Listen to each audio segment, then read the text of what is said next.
Christmas వేడుకలను ఘనంగా నిర్వహించారు. ప్రార్థన మందిరంలో కొవ్వొత్తులు వెలిగించి ప్రార్థనలు చేశారు.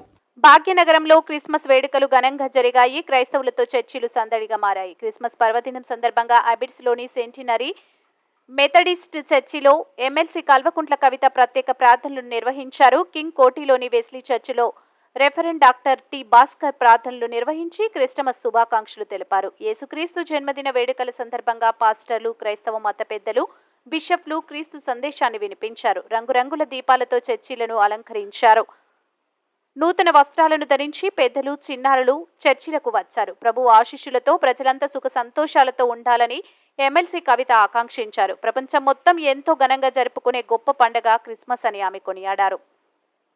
మన కోసం పనిచేస్తాడనేటటువంటి ఒక మంచి మెసేజ్ ఇచ్చి ఒక భరోసాని ఇచ్చేటటువంటి మంచి సందర్భం. అందరి మనసుల్లో, హృదయాల్లో సంతోషాన్ని నింపేటటువంటి సందర్భం. ఆ సంతోషాన్ని మనం కేవలం క్రిస్మస్ రోజే కాకుండా సంవత్సరం పొడవునా నింపుకోవాలి. ప్రతి ఒక్కరికి ఆ సంతోషాన్ని పంచాలి. అదేవిధంగా కష్టాలు ఎదురైనప్పుడు తప్పకుండా మంచి రోజులు వస్తాయనేటటువంటి విశ్వాసం ఉంచుకోవాలి.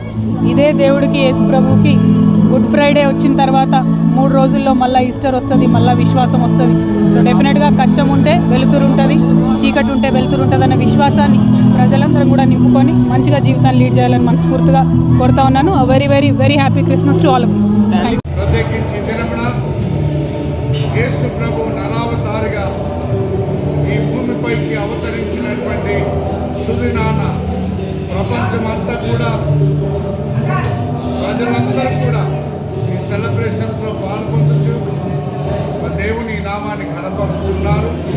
ఈ ప్రత్యేకమైన దినం కుల మతాలకు అతీతంగా దేవుని యొక్క దీవెనలు ఈ ప్రపంచానికి కుమరించబడాలని గురువులు కాదు, ఆకాశంలో దూతలు ప్రకటన చేసినాయి.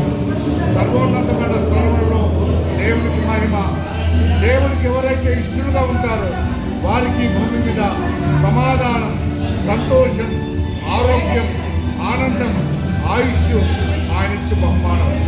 అన్నింటిని మించి పాప జీవితం నుండి విడిపించి పరిశుద్ధ జీవితాన్ని అనుగ్రహించి పరలోక రాజ్యాన్ని ఈవిగా అనుగ్రహించడానికి ఆ పరలోకం నుండి దిగివచ్చిన ప్రభు యొక్క దీవెనలు మీకు అందరికీ